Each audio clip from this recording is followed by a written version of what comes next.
All right, I'm back, and as promised, I am indeed standing. Topic this week is going to be Xbox. I know there's some wild stuff happening with PlayStation and their whole we're done with disc strategy, but I spent more time thinking about Xbox, so I figured I'd yap a bit about that and maybe I can come back to the PlayStation stuff because the actual messaging around what Microsoft is doing, the future of Xbox versus the actions it's currently taking to move towards that future kind of looks very at odds with each other. So, with the departure of Phil Spencer, we're kind of in a new chapter of the Xbox story, but it's feeling quite familiar, unfortunately.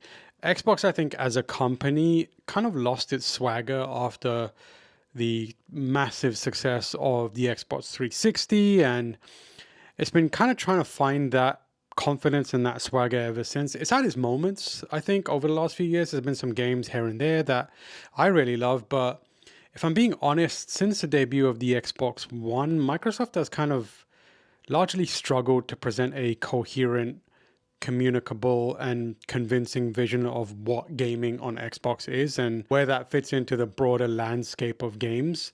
So, Microsoft and Xbox as a whole are once again a bit lost in the woods, and it looks like the strategy that they've come up with is to chop down the trees. The narrative right now is that Xbox is in this kind of midst of a reset.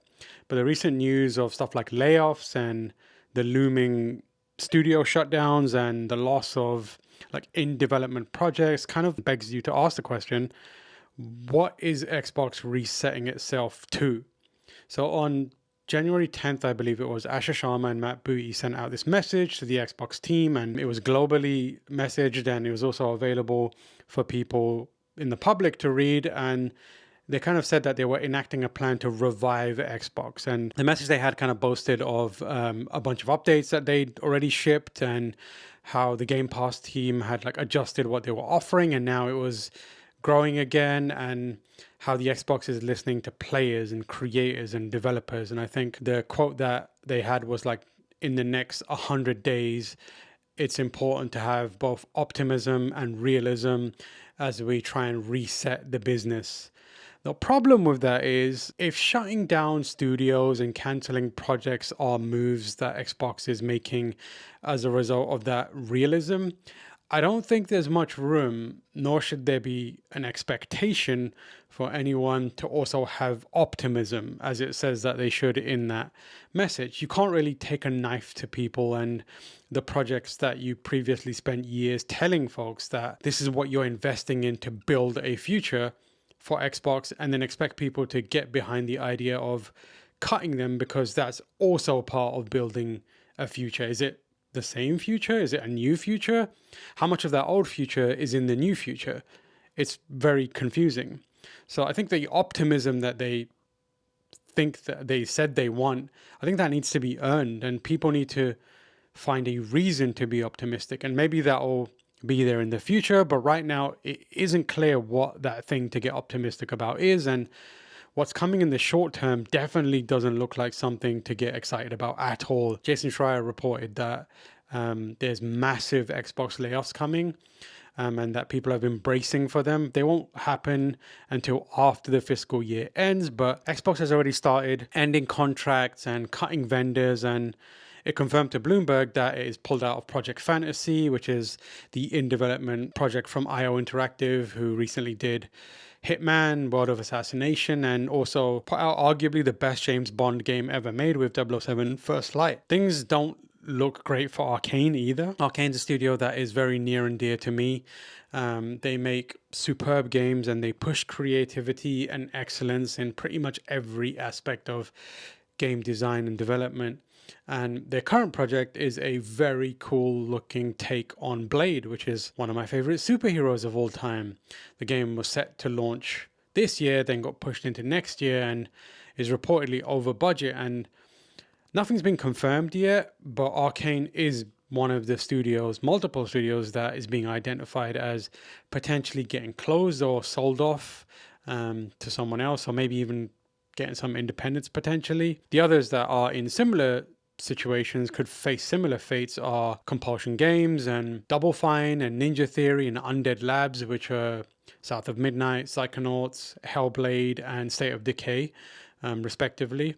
Whether or not those studios survive as entities also remains to be seen, but what is more certain is that there will be a big wave of layoffs, and that will reshape Microsoft's gaming division. And according to Jason Schreier, from July 6th, it is expected that about 1,000 people will lose their jobs. Asha Sharma previously said that her mandate is, what was it, not 30% accountability margins. It's not software margins. It's to be the number one gaming and entertainment company. And as someone that wants to see the industry healthy and as part of that hopes to see Xbox succeed, I like Xbox a lot. I'd be lying if I said that anything that is happening or is expected to happen is a sign that Microsoft is trying to put Xbox on top. That's not what it feels like is about to happen and is happening.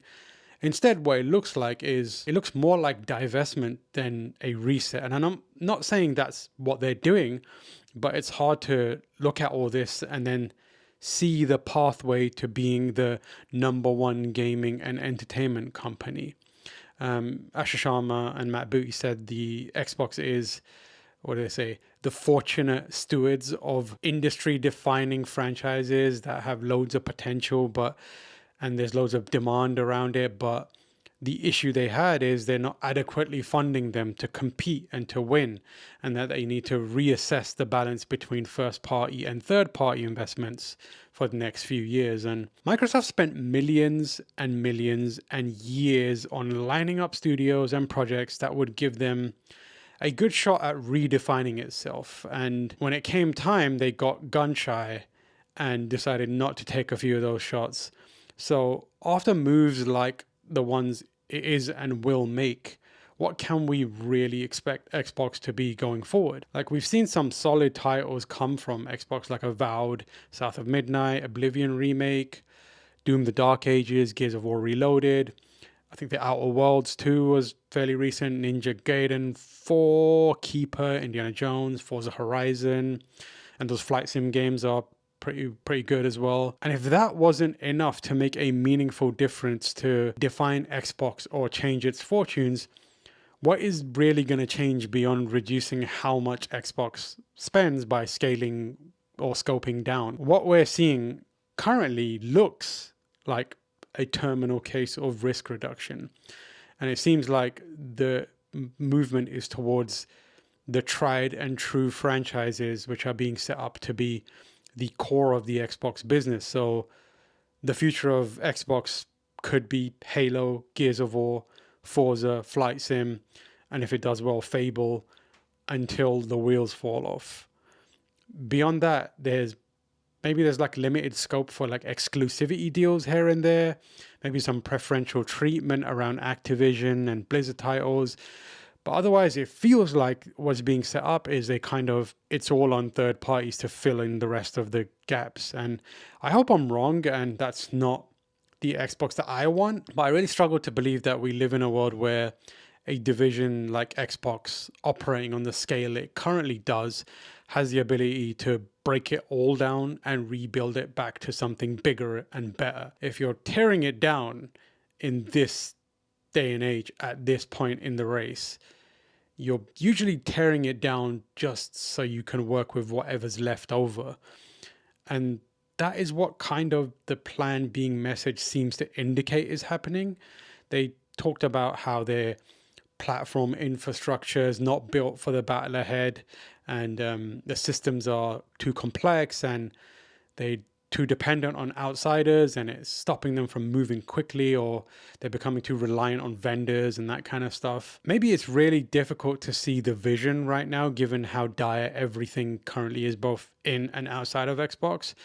But we've seen this kind of cleaning house in the past, and more often than not, this is a process to optimize what remains instead of build some new foundations for an exciting new future. Microsoft says that it's not reducing its overall investment in games, but it is changing where it is investing and what kind of projects is backing.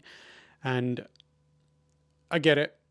I think I'd feel better if I had any sort of grasp of what Xbox is going for next. But between the muddying of the state of the exclusivity that we all got to see happen at Summer Game Fest, and the history of missing the mark when it comes to like new business strategies and decisions around that. And there's not a lot of stable ground right now for people internally and externally to plant their foot on with some level of confidence.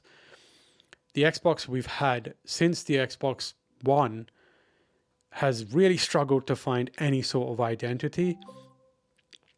Cheers, mate. They've kind of really struggled to find any sort of identity. So I'm not currently sure I can believe that throwing away all the pieces on the table will help solve that puzzle. And given the games it has had in production previously, like I said, and has now, as well as how they're being marketed and delivered, like I said, can't figure out what the differentiating factor is going to be on the next go around.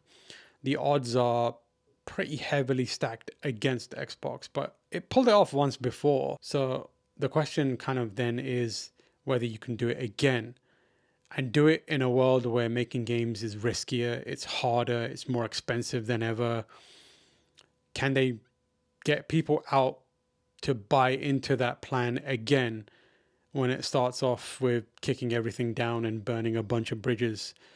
And like a controlled burn on paper probably seems like a really smart strategy to pare things back and go back to basics.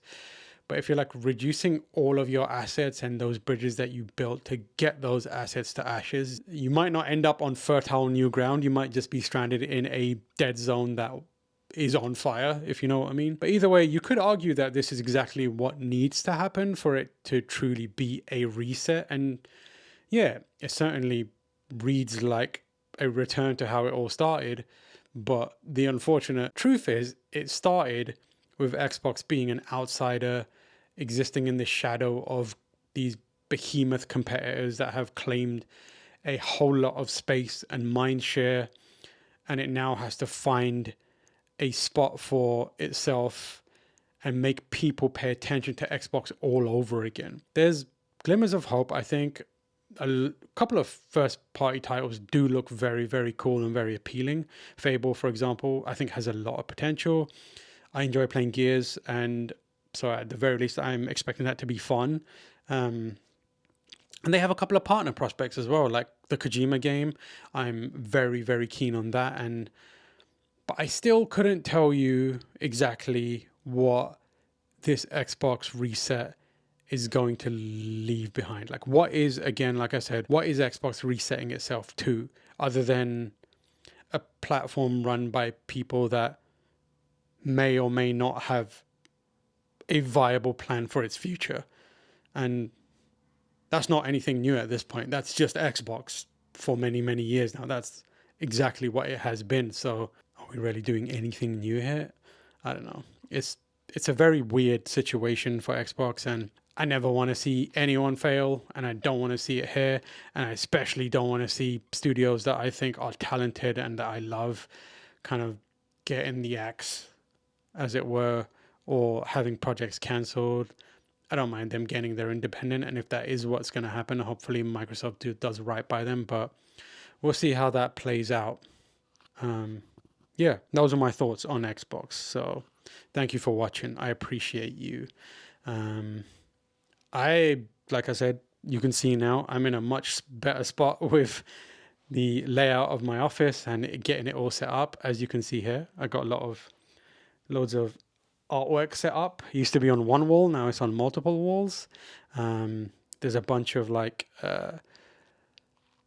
nice little, maybe I should do a room tour of some sort. Let me know if you want to see a room tour. I've got some cool stuff in here, I think. That could be fun to show off. But yeah, that just means that hopefully more videos, hopefully streams are going to be back. I keep saying it, but I think I'm at the point now where I can actually get going on that. So that's exciting. And if you want to see all of that, make sure you subscribe, man, and hit like, watch my videos, just leave them on play in the background, get those numbers juiced. Follow me on Instagram, please. Instagram.com/TamoorH, and Twitch is TamoorH as well. And hopefully very soon we'll be doing some live streams. I was thinking of streaming Saros. I'm doing the last boss the second time for the true ending. there's some wild shit happening with that balance in that second time round. I went in there thinking, yeah, no problem. I destroyed that boss first time round, but I don't, for some reason that boss is kicking my ass, and I cannot tell why. I think it's got like the second phase. It's just got a crazy amount of health, and it's got this really annoying teleport attack that's driving me insane. But I think I just need to keep plugging at it. But maybe I'll do that on a stream. Anyways, thank you for watching. I'll see you later. Peace. Peace. Peace. Peace.